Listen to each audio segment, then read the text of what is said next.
কুড়িগ্রাম জেলায় ধরলা, তিস্তা, ব্রহ্মপুত্র, দুধকুমার সহ ১৬টি নদ নদী রয়েছে। এই নদ নদীর পানি সামান্য বাড়লেও এখনও কোনো বন্যা পরিস্থিতির সৃষ্টি হয়নি। তবে স্থানীয় কিছু অনলাইন এবং কিছু পত্রিকা এবং টিভি মাধ্যম তারা বলছে যে বন্যা পরিস্থিতি সৃষ্টি হয়েছে, আর কয়েকদিনের মধ্যে হবে। অবশ্য পানি উন্নয়ন বোর্ড বলছে এখনও বন্যা হতে আরও ৮ থেকে ১০ দিন সময় লাগবে।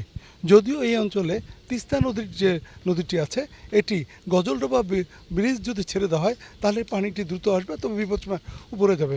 পানি উন্নয়ন বোর্ড বলছে যে এখনও বিপদসীমার অনেক নিচ দিয়ে পানি প্রবাহিত হচ্ছে। এই যে পানিটি বেড়েছে এটা ভারতের কিছু অংশে বৃষ্টিপাত এবং কুড়িগ্রামের যে টানা বৃষ্টিপাতের কারণে এই নদীর পানিগুলি একটু বেড়েছে। তবে এখনও কোনো পাহাড়ি ঢল আসেনি। এই যে বন্যা না আসাতেই যেভাবে সোশ্যাল মিডিয়ায়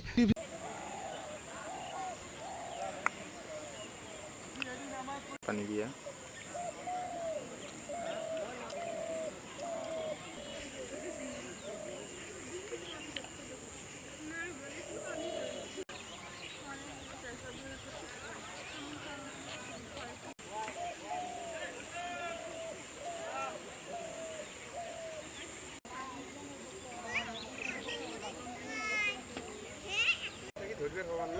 হুম।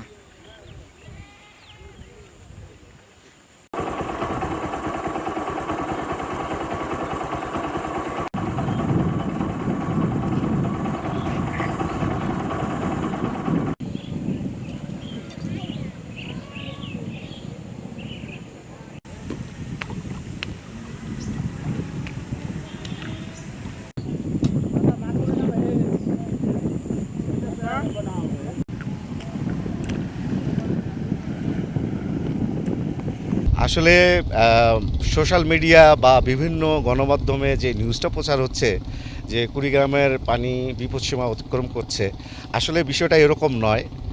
এখনও পানি উন্নয়ন বোর্ডের সাথে আমাদের যেটা কথা হয়েছে, আমরা নিজেরাও সরেজমিনে দেখছি যে পানি এখনও যথেষ্ট বিপদসীমার অনেক নিচে আছে এবং আগামী ১৫ দিন ২০ দিনের ভিতরে আসলে বন্যা হওয়ার কোনো সম্ভাবনা নাই। যতটুকু পানি দেখা যাচ্ছে এটা মূলত বৃষ্টি এবং একটু পাহাড়ের ঢলের পানি, এতটুকু। তবে বিপদসীমা হইতে এখন অনেক দেরি আছে। তো আসলে যারা দর্শক আছে কুড়িগ্রামে তারা যে বিভ্রান্ত হচ্ছে বিভিন্ন মিডিয়ার মাধ্যমে, তারা বিভ্রান্ত না হয়ে তারা কিন্তু সরাসরি এসে দেখলেও বুঝতে পারে যে আসলে পানিটা ওরকম বিপদসীমায় এখনও যায় নাই। এখনও আমাদের এই জায়গায় বন্যা হয় নাই, বন্যা হইতে এখনও ১০-১২ দিন লেট আছে। তাও আমরা নদী অঞ্চলে বাসা করে আছি, বাচ্চাগুলো নিয়ে বন্যা আসলে তো যাবো কই, রাস্তা ছাড়া তো আমাদের আর উপায় নাই। সেই জন্য আপনারা একটু সহযোগিতা করিন আমাদের। বন্যা হইতে তার বেশি দিন না, এই জায়গায় ভাঙচুর হইতেছে নদী অঞ্চলের বাড়ি। এখন কি করবো, আপনারা একটু সহযোগিতা করিন আমাদের।